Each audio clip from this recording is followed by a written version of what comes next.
سر تليفونها بلا كرن والله وسيحب قناص وسيحب كشتني تشري سريك عنيد تحزارون وزدت ويراكر تركي عمري بازدا بنه كتب بازاد دشود بستاني تخون هاي تحزارون وزدي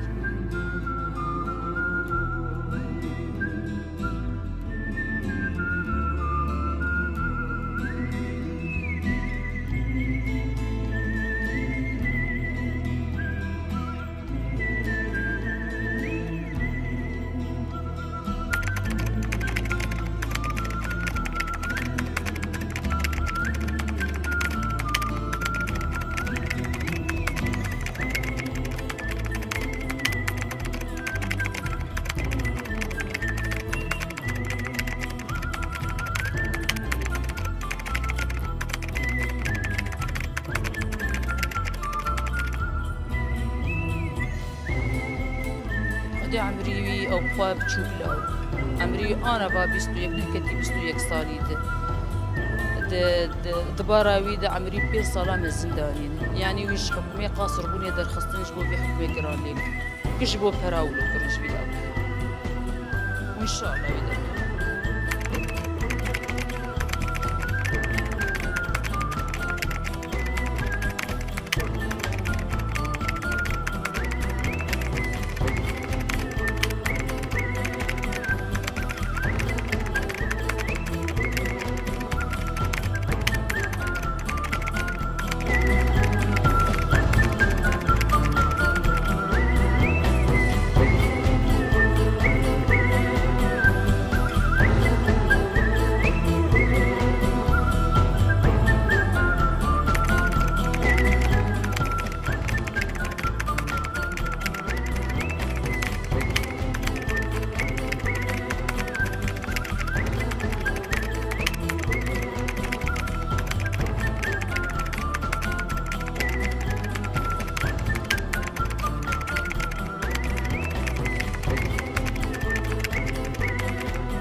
Aradan geçen sürede adaletin tecelli etmesini beklerken mahkeme yeni delillere rağmen Zaim Hişman Ali'nin yeniden yargılanma talebini reddetmiştir.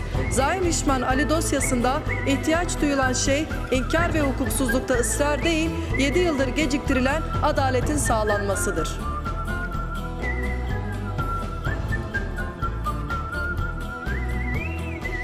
Bunlar yapılırken Zaim Hişman Ali 17 yaşındaydı tabii ki ama bir erişkin gibi yargılandı ve bir erişkin gibi ceza aldı bu ülkede. Yeni Yaşam gazetesi bugünkü manşetinde Ali'nin nüfus bilgilerini paylaştı.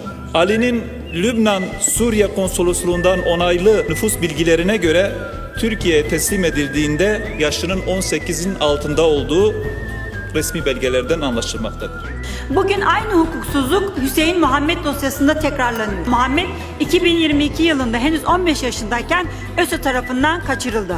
Gözaltı işlemleri usulsüz yapıldı, işkence ve tehdit altında ifade vermeye zorlandı, bilmediği dilde ifadelere imzalatıldı ve bu ifadeler esas alınarak ağır cezalar verildi.